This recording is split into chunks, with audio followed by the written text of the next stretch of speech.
Hi friends, गुरु ज्ञानम it's all about home science में आप सभी का स्वागत है। आज हम आपके अध्याय मीडिया और संचार प्रौद्योगिकी का भाग 3 पढ़ेंगे, जो संबंधित है मीडिया क्या है। तो इस वीडियो को देखने के बाद हम क्या क्या जान पाएंगे। मीडिया का वर्गीकरण कैसे होता है, पारंपरिक मीडिया कौन से हैं, आधुनिक मीडिया कौन कौन से हैं और मीडिया का क्या कार्य है। तो चलिए शुरू करते हैं। मीडिया क्या है। इससे पहले के वीडियो में आपने पढ़ा था कि संचार एक ऐसी प्रक्रिया है जिसमें कोई भी संदेश एक भेजने वाला प्राप्तकर्ता को प्राप्त कराता है, यानी दो लोगों के बीच कोई संदेश देना संचार कहलाता है। संचार करने के लिए मीडिया बहुत आवश्यक है, कोई माध्यम चाहिए। जैसे अभी आपको मैं मीडिया क्या है इसके बारे में बता रही हूँ, कुछ संचार कर रही हूँ और इसके लिए मैंने YouTube चैनल का उपयोग किया, अपने मोबाइल का उपयोग किया है। तो ये माध्यम है जिसके द्वारा मैं अपना संदेश आप तक पहुंचा रही हूँ। तो बिना माध्यम के हम कोई भी संदेश प्राप्तकर्ता तक नहीं पहुंचा सकते हैं। तो संचार या माध्यम मीडिया का वह साधन है जो विभिन्न प्रकार की धारणाओं, विचारों, भावनाओं, नए तथ्यों, जानकारियों, अनुभवों इनको प्रेषित करता है और प्रसारित करने के लिए संचार की विभिन्न विधियों का प्रयोग करता है।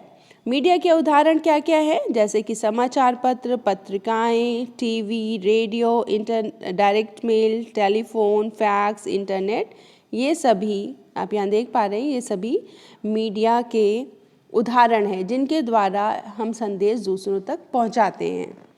और संचार में माध्यम का महत्व इतना ज़्यादा है, इसको आप कैसे समझ सकते हैं। एक उदाहरण देखिए, जब भी आप टीवी पे कोई ऐड देखते हैं, उससे आप या रेडियो पे सुनते हैं या इंटरनेट पे कोई देखते हैं, तो उससे आप बहुत जल्दी प्रभावित हो जाते हैं। उनका कुछ ना कुछ प्रभाव हमारे ऊपर ज़रूर पड़ता है। तो माध्यम बहुत ही महत्वपूर्ण है जिसके द्वारा संचार किया जाता है।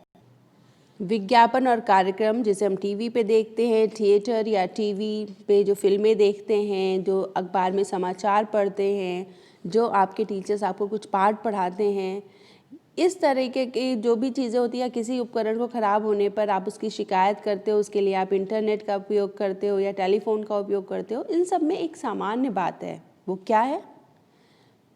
हाँ, बिल्कुल ठीक। वो सामान्य बात है कि इन सभी के लिए किसी न किसी माध्यम का प्रयोग किया जाता है। जैसे जब हम टेलीफोन पे, मोबाइल पे बात कर रहे हैं तो हवा उस माध्यम के रूप में काम करती है जिससे ध्वनि तरंग संचारित होती है और हमारी बात हम जो यहाँ कह रहे हैं वो दूर दराज तक भी पहुँच जाती है। इसलिए संचार एक प्रक्रिया है। तो संचार माध्यम या मीडिया वह साधन है जो किसी सूचना, संदेश या विचार इत्यादि को दूसरों तक पहुंचाने के लिए विभिन्न विधियों का प्रयोग करता है।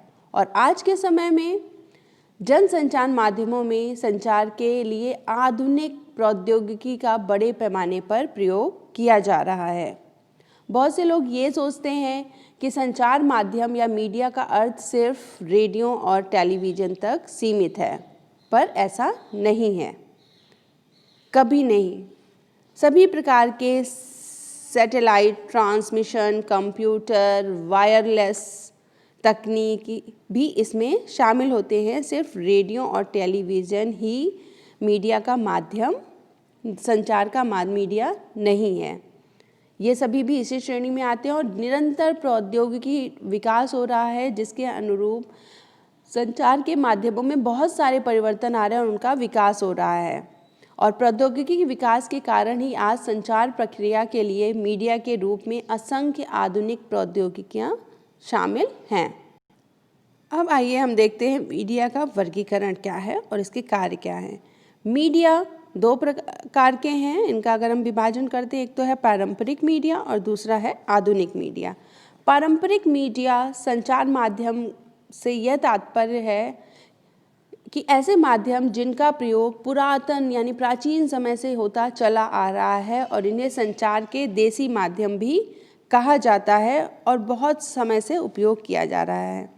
जैसे कि कठपुतली डांस, लोक नृत्य, लोक थिएटर, मौखिक साहित्य, मेला, त्योहारों में पोस्टर, पत्रिकाओं की सामग्री आदि।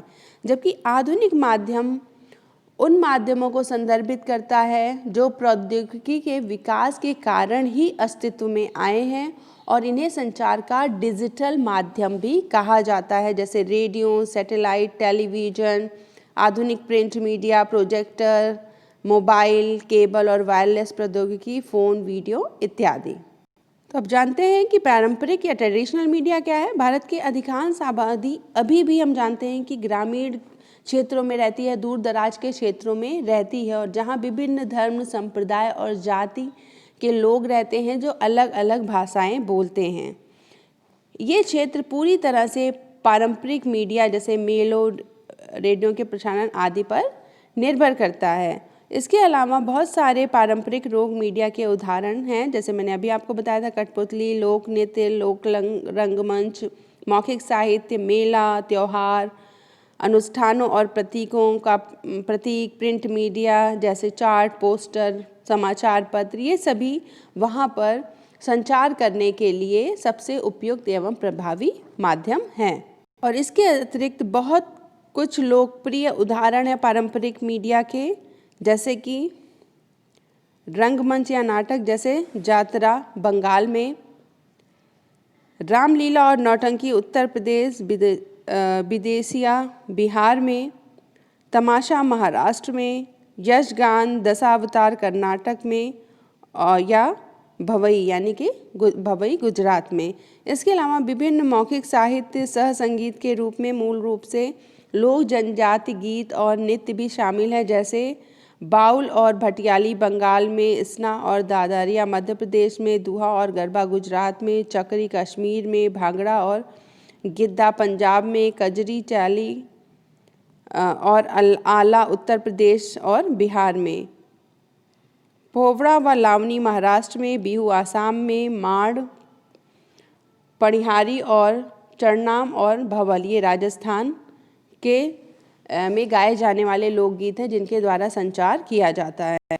इसके अलावा देश के उत्तर पूर्वी और अन्य जनजातीय समूहों में ऐसे विभिन्न ढोल महोत्सव हैं जिसमें ढोल को अत्यंत लयबद्ध तालों के साथ नाच और गाने के साथ आयोजन होता है। अनेक प्रकार के कठपुतली कार्यक्रम भी मनोरंजन के साथ साथ संदेश पहुंचाने के लिए आम संचार माध्यम की भूमिका निभाते हैं। इसमें सबसे आम है डोरी से नचाई जाने वाली कठपुतली, आपने कई बार देखा होगा, और सूत्रधारिका जिसका प्रचलन मुख्यतः राजस्थान और गुजरात में है, और छाया पुतली जो देश के दक्षिणी हिस्सों में अधिक प्रचलित है। असंख्य त्योहार, मेले, सामाजिक अनुष्ठान, उत्सव और यात्राएं भी होती हैं जिनके द्वारा देश भर के विभिन्न संप्रदायों के संदेशों, अभिव्यक्तियों एवं भावनाओं और परंपराओं का भी संप्रेषण किया जाता है। बदलते समय के साथ यह स्पष्ट है कि पारंपरिक संचार माध्यम आधुनिक दर्शकों, श्रोताओं के लिए विविध जानकारी या सूचना संबंधी आवश्यकताओं को पूरा करने के लिए न तो पर्याप्त होता है और ना ही पहले की तरह इसमें सामर्थ्य है, क्योंकि किसी के पास इतना समय नहीं होता है कि वो जाकर इतने प्रोग्राम्स को देख पाए। इसी कारण संचार माध्यम में अनेक नई नई प्रौद्योगिकियों का तेजी से विकास हो रहा है और वही ज़्यादा लोकप्रिय है। अब है आधुनिक मीडिया। आधुनिक प्रौद्योगिकी के आगमन के साथ संचार मीडिया की सीमा का काफ़ी विस्तार हुआ है। उपकरणों के काम के आकार एवं उन्हें ग्रामीण के साथ साथ दूर दराज के क्षेत्रों में उपयोग के लिए सुविधाजनक बना दिया गया है। मोबाइल फ़ोन जैसी नई संचार प्रौद्योगिकी रोमांचक सुविधाओं के साथ साथ ही उभर रही है, जिसके प्रसारण की गुणवत्ता और क्षमताओं में भी सुधार किया गया है। इसमें आधुनिक संचार तकनीकी की पहुंच भी बढ़ी हुई है और आधुनिक प्रौद्योगिकी के आविष्कार तथा निरंतर विकास के कारण नए नए संचार माध्यम आ रहे हैं। जैसे आप सभी जानते हैं, mobile phone, computer, laptop, tablet आकर्षक विशेषताओं के साथ मार्केट में अवेलेबल हैं और हमारे लगभग सभी के पास उपलब्ध हैं, जिनसे सूचनाओं एवं संदेशों का प्रसारण, गुणवत्ता और क्षमता में बहुत ही सुधार हुआ है। ये बहुत सुविधाजनक होते हैं और इनका प्रयोग कहीं भी दूर दराज के क्षेत्रों में किया जाता है। कंप्यूटर की उपलब्धता बहुत ज़्यादा है, अब इंटरनेट की सुविधा भी बहुत अच्छी हो गई है और इसकी वजह से एक नए युग की शुरुआत हुई है। रेडियो, उपग्रह, टेलीविज़न, आधुनिक मुद्रण माध्यम, कॉम्पैक्ट डिस्क प्रौद्योगिकी, केबल एवं बेतार प्रौद्योगिकी, ये सभी इसके उदाहरण हैं। और क्योंकि लोगों तक इंटरनेट की सुविधा उपलब्ध है, आसानी से उपलब्ध है, इसलिए संचार का बेहतरीन साधन है आधुनिक मीडिया। अब आइए हम जानते हैं कि मीडिया के कार्य क्या क्या हैं। मीडिया के कार्य इस प्रकार से हैं। सबसे पहला कार्य है सूचना देना, इन्फॉर्मेशन देना। संचार माध्यम का सबसे महत्वपूर्ण कार्य है, क्योंकि संचार माध्यम का प्रयोग ही इसीलिए किया जाता है कि हम दूसरों तक सूचना को पहुंचाएं। और आज के वैश्वीकरण एवं प्रतिस्पर्धा के युग में सूचना एक प्रमुख शक्ति है और विभिन्न संचार माध्यम जैसे कि रेडियो, टेलीविज़न, पत्रिकाओं, समाचार पत्रों द्वारा संचार माध्यम को अत्यंत सुगम बना दिया है। इसके बाद है अनुनय या प्रेरणा देना। हम में से अधिकतर लोग अपनी समझ आई किसी भी धारणा या विचार को यूं ही तुरंत स्वीकार नहीं करते हैं। अगर मैं आपसे कुछ कहूं तो तुरंत आप उसे एक्सेप्ट नहीं करोगे।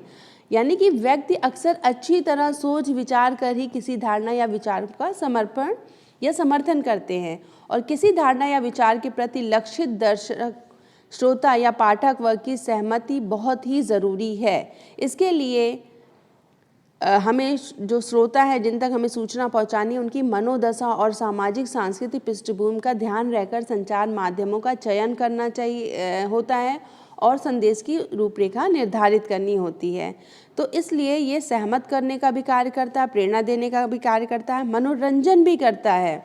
इसका एक और कार्य है, जैसे कि आप टीवी देखते हैं, आप बहुत बोर हो रहे हैं, आपने टीवी ऑन किया, कुछ डांस के प्रोग्राम देख लिए, कुछ हंसने के कुछ कॉमेडी शोज़ देख लिए, आपका मनोरंजन हो रहा है, कोई फिल्म देख ली, तो इस तरह से ये हमारा मनोरंजन का कार्य भी करता है। व्याख्या करता है। संचार के कई माध्यम का प्रयोग चित्रलेखीय प्रस्तुतिकरण द्वारा तथ्यों एवं आंकड़ों के प्रदर्शन को और आसान बनाता है। जैसे कि मानचित्र या ग्लोब के मॉडल की सहायता से हम भूगोलीय क्षेत्र को बहुत आसानी से ढूंढ सकते हैं, उनके बारे में समझ सकते हैं। सिर्फ पुस्तक पढ़ने की अपेक्षा, यानी आप अगर बुक में सिर्फ पढ़ रहे हो तो उससे आसान है कि हम मानचित्र या ग्लोब में उसको देखकर समझ पाएँ। इसके अलावा ये प्रसार करता है, संदेशों को एक स्थान से दूसरे स्थान तक पहुंचाने का काम करता है। वैल्यूज़ का ट्रांसमिशन करता है, यानी कि जो हमारी मूल्य है, विभिन्न प्रकार के संचार माध्यमों के प्रयोग से समाज उपयोगी हितकारी मूल्यों का संप्रेषण भी आसानी से किया जा सकता है। जैसे कि नैतिक मूल्यों के विषय में शिक्षा देने के लिए कई बार आपने देखा होगा कहानी के रूप में कठपुतली या कार्टून फिल्मों का प्रयोग किया जाता है। शिक्षण और प्रशिक्षण देने के लिए भी संचार माध्यम का उपयोग किया जाता है। जैसे कि कोरोना वायरस आज के समय में चला हुआ है, तो इसकी समस्या के कारण लॉकडाउन के दौरान घर बैठे ऑनलाइन कक्षाओं के माध्यम से शिक्षा का आदान प्रदान किया जा रहा है। इसके अलावा प्रोजेक्टर का इस्तेमाल करके भी शिक्षा का आदान प्रदान किया जाता है, जब स्कूल खुले भी होते हैं उस समय भी। और इस तरीके से टेलीविज़न द्वारा भी सूचनाएं दी जाती हैं। पढ़ाई, ऑडियो कैसेट, अनुदेश वाले वीडियो के द्वारा भी शिक्षण और प्रशिक्षण दिया जाता है। समन्वय मीडिया का संचार माध्यमों का एक और कार्य है कि समन्वय करना। आधुनिक संचार प्रौद्योगिकी के आविष्कार ने दूरियां खत्म कर दी हैं और संचार के माध्यमों के उपयुक्त प्रयोग द्वारा अब एक स्थान पर बैठकर हम पूरे भौगोलिक क्षेत्र में फैली जितनी भी परियोजनाओं का समन्वय कर पाते हैं, वो बहुत ही आसान तरीके से होता है। और संचार की गति और सीमा भी बढ़ गई है। अब हम एक जगह बैठे बैठे बहुत दूर तक सूचनाओं को दे सकते हैं।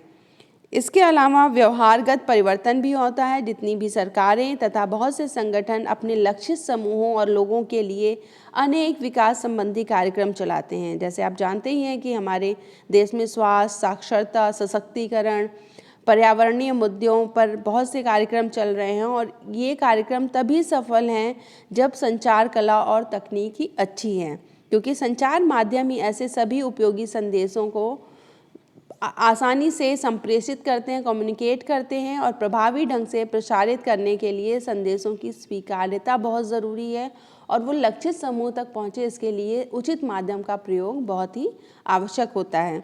विकास में भी सहायक है। संचार माध्यमों को राष्ट्रीय विकास का एक प्रमुख माध्यम माना जाता है।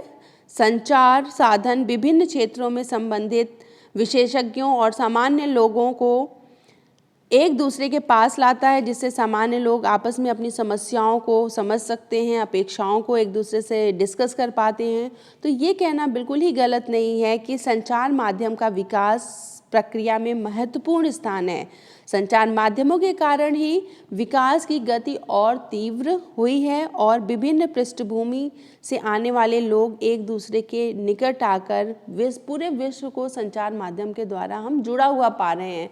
आज हम जो बात कह रहे हैं, अभी आप मेरा चैनल जैसे देख रहे हैं, ये बहुत सारे लोग देख रहे होंगे। तो एक तरह से पूरा विश्व आपस में जुड़ गया है। तो ये सभी मीडिया के कार्य थे। तो आज के लिए बस इतना ही। थैंक्स फॉर वॉचिंग गुरु ज्ञानम, it's all about home science. मेरे इस चैनल को लाइक ज़रूर करें, शेयर करें, सब्सक्राइब करें अगर आप पहली बार देख रहे हैं, और बेल बटन दबाना ना भूलें, जिससे आगे अपडेट्स आपको मिलती रहेंगी। और हाँ, अगर आपकी कोई क्वेरी है तो कमेंट बॉक्स में ज़रूर लिखें। Thank you so much.